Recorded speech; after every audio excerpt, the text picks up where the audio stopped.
Sierra Leone. Sierra Leone is a sub-Saharan African country located on the west coast of Africa. It is the same size as South Carolina, so it's pretty small. Sierra Leone was originally established in 1787 as a place for newly freed slaves of the British Empire to relocate back to Africa. Initially, Sierra Leone was deemed as a royal protectorate. It wouldn't have any economic value to the British Empire at all. However, in 1930s, large diamond deposits were discovered inside the country. This switched the British concentrated interest of one being of freedom giving to diffusing it into one of exploitation. The British used Sierra Leone as an extractive territory colony for the next 30 years, until 1962, during the Cold War, Sierra Leone gained its independence. During that time, Sierra Leone had massive economic vitality due to the lack of domestic political institutions in the country due to the British mismanagement. Sierra Leone would then enter a phase of structural readjustment, taking on conditional loans by international institutions like the IMF and World Bank in order to diversify its economy and try not to specialize solely in diamonds. However, due to corruption, civil unrest, and multiple ethnic conflicts in the country, Sierra Leone would soon diffuse into a civil war. Unsurprisingly, the civil war was a disaster for the small nation. Sierra Leone was then embroiled in economic crisis as well as humanitarian crisis as well. International institutions like the UN and other international NGOs tried to defuse the war, but didn't really do much to stop the war.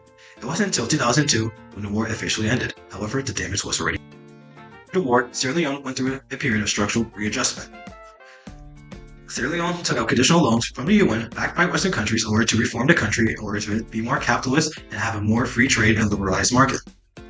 However, due to this, Sierra Leone wasn't able to develop its own infant industries within the country. It only had one real export, and those were diamonds. Because of this put Sierra Leone into a state of economic vitality once again, and corruption once again ran rampant into its domestic political. Due to this widespread corruption and political backsliding, Sierra Leone was once again caught out by the international community for lacking legal labor protections for its citizens working in the diamond mines. These diamond mines are located in areas with massive climate vulnerabilities. Natural disasters like mudslides and cyclones often hit these areas, affecting the people who work there and live there. In fact, there was a mudslide in this capital Freetown that happened a couple years ago that destroyed many homes and unfortunately killed many people. It seems that things aren't looking good for Sierra Leone. However, today Sierra Leone is on the up. In recent years, Sierra Leone has experienced positive economic growth ranging from 4 to 6% except for the year 2020. I wonder why that's the case. Sierra Leone has been partnering with other West African countries in order to create ECOWAS, a Western African trade bloc made to develop Western African countries for Africa. Sierra Leone has started to diversify its economy from one being specialized in diamonds and agriculture to one now consisting of many services as well as many different exports. In addition, Sierra Leone has reformed its currency in 2022 to the Sierra Leone. This in theory should give Sierra Leoneans more purchasing power in the global market. In addition, Sierra Leone is starting to invest more in its infant industries in order to compete in the regional and potentially global stage as well. Because of these reforms, Sierra Leone has attracted massive amounts of foreign direct investments from countries like the United States and China. Actually, in the year 2021, Sierra Leone's foreign direct investment increased a whopping 22.9%. In addition, Sierra Leone was once a main benefactor for China's Belt and Road Initiative. However, in recent years, the connection between the two countries have gotten a little shaky.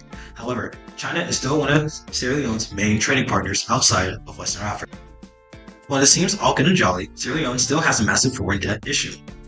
From the years 2020 to the years 2021, Sierra Leone's foreign debt has increased a whopping 16.3%, from 2.1 billion to 2.4 billion US dollars. True, with a GDP of $4 billion US dollars, that is a lot of money. However, Sierra Leone has the potential to grow rapidly and even become one of the most developed nations in Western Africa. Just like their cooperation in ECOWAS, Sierra Leone should partner with other international institutions in Africa like the African Development Bank to ensure that they maintain their economic goals. With the African Development Bank's help, Sierra Leone could really cut their poverty rates entirely. They have the resources, now they just need to use the resources effectively for the citizens. This is where the African Union comes in. Sierra Leone should increase their partnership with the African Union in order to enforce regional trading and legal labor protections for the workers in the diamond mines. Right now, Sierra Leone is reliant on their diamond mines, and the diamond mines are strictly connected to the climate. In order to protect from climate disasters, Sierra Leone should really industrialize in this sector so that they can not only fight off the climate, but also ensure that the citizens can live on a stable wage as well. In addition, this will give Sierra Leone a real chance to diversify its economy outside from a traditional structural adjustment plan back from the West by Western interest.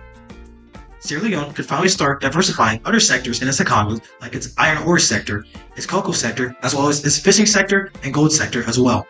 Sierra Leone has massive resource endowments in all of these things, and Sierra Leone could finally start using this to not only cut poverty rates, but also increase its infrastructure and education as well. In fact, there's even one sector that Sierra Leone has even yet to tap into, and that is the tourism industry. Sierra Leone has picturesque beaches, beautiful people, and amazing food. It's a perfect destination to have a vacation. With this will give Sierra Leone a perfect opportunity to divest from an export-heavy nation to one based on services as well. Not only is this eco-friendly, as you don't have to go mining into the mines, potentially causing another climate disaster, this will also give thousands, or no, even millions of Sierra Leone's jobs in the service. Going over today, Sierra Leone has immense potential to be not only an economic powerhouse of Western Africa, but also an economic powerhouse even on a global scale. Sierra Leone has many resources that are in demand and they have the supply. Instead of thinking of Sierra Leone as this hopeless, desperate country, let's switch our perspective and start thinking Sierra Leone what it really is. Sierra Leone is a lion that is about to take off. Thank you for watching.